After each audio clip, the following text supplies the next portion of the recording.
तो दोस्तों पिछले कुछ समय से देखा जा रहा है कि ताइवान और भारत के बीच में नजदीकियां कई क्षेत्रों में बढ़ती जा रही है और हम केवल इससे इन्वेस्टमेंट तक ही सीमित रखते हैं, यानी इसके आगे हम लोग फिलहाल नहीं सोच पा रहे हैं। लेकिन ऐसा नहीं है। बताया ये जा रहा है कि डिफेंस के क्षेत्र में भी भारत और ताइवान के बीच में नजदीकियां काफी बड़ी है। ऑब्वियसली जब आपका दुश्मन एक हो और वो दुश्मन ऐसा हो कि आपको दोनों को साथ आना काफी ज्यादा जरूरी हो जाता है, तब संभावनाएं पूरी बनती है कि आप दो देश सारी परेशानियों को दूर करते हुए आपस में एकजुटता लाएं। यहाँ पर परेशानी न तो ट्रस्ट की है कि एक दूसरे देश के ऊपर विश्वास नहीं है या किसी भी मामले में कोई एक देश बहुत ज्यादा पिछड़ा है।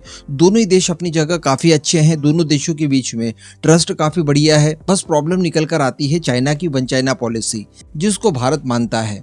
ऐसी परिस्थिति में हम लोग किसी तरह का कोई डिप्लोमेटिक रिलेशनशिप नहीं रख सकते, डिफेंस कोऑपरेशन नहीं बढ़ा सकते। लेकिन दोस्तों भारत बैकडोर के रास्ते तो एंट्री कर ही सकता है और अब इसी तरह की कुछ चीजें भारत और ताइवान के बीच में होने लगी है। जी हाँ, मैं आपको शुरुआत में ही बता दूं कि भारत की तीनों ही सेनाओं के प्रमुख यानी नौसेना के, वायुसेना के और थल सेना के जो पूर्व प्रमुख रहे हैं वो इस समय ताइवान के विजिट पर गए हैं और ये अपने आप में बहुत ही ज्यादा भूचाल ला देने वाली खबर है, एटलीस्ट चाइना के लिए। और वैसे यहाँ पर अगर आपको ये लग रहा है कि ये ताइवान जो पहुंचे हैं ये हमारी सेनाओं के प्रमुख जरूर थे लेकिन पूर्व थे, अभी तो नहीं है ना, तो ऐसा बिल्कुल भी नहीं है। बैकडोर से एंट्री इसी को कहा जाता है। और ये जो तीनों सेनाओं के प्रमुख है हमारे, जो कि रिसेंटली रिटायर हुए हैं, अपने पद को त्याग चुके हैं, इसके बावजूद इनके ऊपर काफी सारे रिस्पॉन्सिबिलिटीज हैं। तो ऐसी परिस्थिति में इनका ताइवान विजिट करना एक साथ ये बहुत बड़ी खबर है।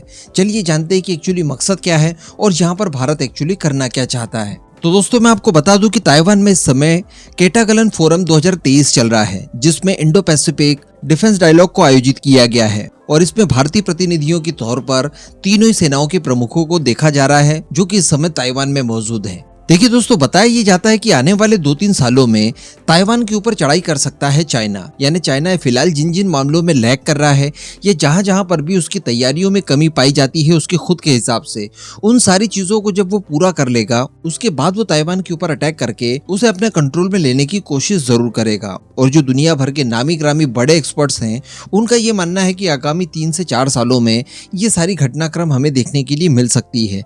यानी आने वाले 3-4 साल काफी ज्यादा क्रूशियल है और इस दौरान ताइवान ने अपने लिए व्यवस्थाएं कर लेनी चाहिए। अब इन्हीं सब चीजों को देखते हुए दोस्तों बताया ये जा रहा है कि भारत भी इस संघर्ष की गहराइयों में पहुंचना चाहता है, क्योंकि ये संघर्ष अगर इंडो पैसिफिक में होता है तो ये भारत के लिए भी काफी ज्यादा महत्वपूर्ण हो जाता है। क्योंकि ये कॉन्फ्लिक्ट जब भी कभी होगा तो ये मलक्का स्टेट की तरह ही जो ताइवान स्टेट पड़ता है उस एरिया को ये चौक कर सकता है। और अगर ताइवान चाइना के पूरी तरह से नियंत्रण में आ जाएगा तो ये जो मैप में आप सकरा सा कॉरिडोर देख रहे हैं जिसे ताइवान स्ट्रेट कहा जाता है, ये एक्चुअली चाइना के अधिकार क्षेत्र में आ जाएगा। तो हम लोग इस रास्ते का इस्तेमाल इसके बाद व्यापारिक क्षेत्र में नहीं कर पाएंगे, या अगर कर भी पाएंगे तो चाइना कभी भी इस रास्ते को ब्लॉक कर सकता है। ऐसी परिस्थिति में चाइना और ताइवान के बीच में होने वाला कोई भी कॉन्फ्लिक्ट भारत को भी सीधे सीधे इफेक्ट करता है। ये बाकी सारे देशों के लिए तो परेशानी का सबक है ही है, जैसे कि यूरोपियन देश, उनका भी बिजनेस इधर से ही होता है, यही मार्ग उनके लिए प्रशस्त रखा गया है। इसके अतिरिक्त जापान की बात की जाए तो जापान को तो लगभग इस रास्ते को ब्लॉक करने के बाद घेरा ही जा सकता है, तो उसके लिए भी महत्वपूर्ण है। साउथ कोरिया के लिए महत्वपूर्ण है, तो दुनिया भर के लिए ये एरिया काफी ज्यादा महत्वपूर्ण है। ऐसी परिस्थिति में चाइना और ताइवान के बीच में होने वाले संघर्ष में अगर भारत आंखें बंद करके बैठता है तो ये सरासर बेवकूफी होगी और भारत ऐसा बिल्कुल भी नहीं चाहेगा। और यही सारे कारण देखने के लिए मिले हैं कि चूंकि भारत इस समारोह में प्रत्यक्ष रूप से तो अपना प्रतिनिधि नहीं भेज सकता, यानी हम लोग अजीत डोवाल साहब को नहीं भेज सकते, हमारे जो मौजूदा तीनों सेनाओं के प्रमुख हैं उन्हें नहीं भेज सकते, हम लोग हमारे सीडी साहब को नहीं भेज सकते। इस वजह से भारत ने बैकडोर से यहाँ पर एंट्री ली है और तीनों सेनाओं के जो पूर्व प्रमुख है उन्हें यहाँ पर अपने प्रतिनिधि के तौर पर भेजा है, जिसमें MM नरवणे साहब है जो कि थल सेना के प्रमुख थे, एडमिरल करमवीर सिंह जी हैं जो कि हमारी नौसेना के प्रमुख रह चुके हैं, और RKS भदौरिया साहब हैं जो कि वायुसेना के प्रमुख रह चुके हैं। इन तीनों ने ही इस समिट में भाग लिया है। इसके अतिरिक्त दोस्तों ये भी देखने के लिए मिला है कि चाइना खुद भारत के साथ 3 सालों से कॉन्फ्लिक्ट में है। गलवान वैली के इंसिडेंट से लेकर अभी तक लगातार LAC के ऊपर दोनों देशों के सैनिक डिप्लॉयड हैं। आमने सामने है, किसी भी समय संघर्ष हो सकता है, बड़ा संघर्ष हो सकता है कि शुरुआत में कोई छोटा संघर्ष हो लेकिन बाद में ये बड़ा रूप भी ले सकता है। तो अल्टीमेटली चाइना ने एक ही समय पर भारत और ताइवान दोनों देशों को, जो कि लोकतांत्रिक हैं, इन्हें परेशान करके रखा है। तो ऐसी परिस्थिति में अगर ईच अदर साथ मिल जाता है, भारत को ताइवान का और ताइवान को भारत का, तो ये दोनों के लिए काफी बेनिफिट वाली बात होगी। इसके अतिरिक्त दोस्तों, ये जो हमारे तीनों सेनाओं के प्रमुख ताइवान पहुंचे हैं, ये वो प्रमुख है जिन्होंने चाइना को काफी बारीकी से स्टडी किया है।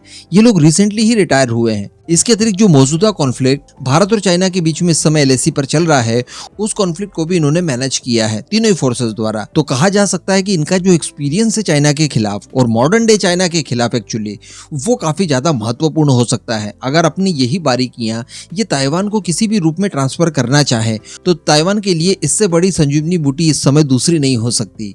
यानी इन तीनों ही पर्सनालिटीज को चाइना को लेकर वो एक्सपीरियंस है जो फिलहाल दुनिया में और किसी को नहीं है। तो ऐसी परिस्थिति में इनका ताइवान विजिट कई गुना ज्यादा महत्वपूर्ण होता है। इसके अतिरिक्त दोस्तों, रिपोर्ट में यह भी बताया जा रहा है कि भारत यहाँ पर आकलन लगाने की भी कोशिश कर रहा है कि एक्चुअली चाइना किस तैयारी में है और वो कितने पानी में है। और ये सारी चीजें ताइवान बड़े अच्छे से जानता है, क्योंकि रिसेंट परिस्थितियों की अगर बात की जाए तो ताइवान को कई दिशाओं से चाइना घेर कर बैठा है काफी लंबे समय से, और ताइवान द्वारा भी अच्छी खासी स्टडी की गई है चाइना को लेकर।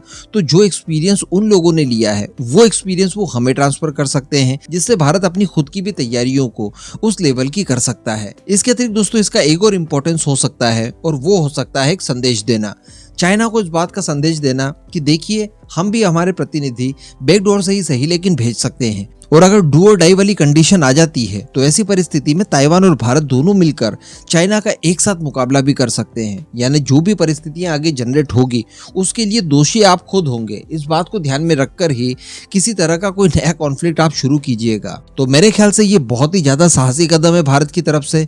इस तरह के कदम लगातार लेने होंगे ताकि चाइना को भी एक हैबिट हो जाए कि हाँ, भारत अब काफी ज्यादा घुल मिल गया है ताइवान के साथ। बाकी जो हमारे व्यापारिक रिश्ते हैं वो तो बहुत ही ज्यादा बढ़ रहे हैं। रिसेंटली मैंने आपको खबरें दी थी कि मुंबई के अंदर ताइवान अपना तीसरा काउंसलर ऑफिस भी खोलने जा रहा है। दोनों देशों के बीच में जो फ्लाइट्स थी उनके राउंड्स भी बढ़ाए जा रहे हैं। भारी मात्रा में इन्वेस्टमेंट किया जा रहा है। ताइवान भारत से एफटीए तक करना चाहता है, और अब डिफेंस के क्षेत्र में भी अगर इस लेवल का कॉपरेशन होगा तो ये दोनों देशों के लिए बहुत अच्छी चीज हो सकती है।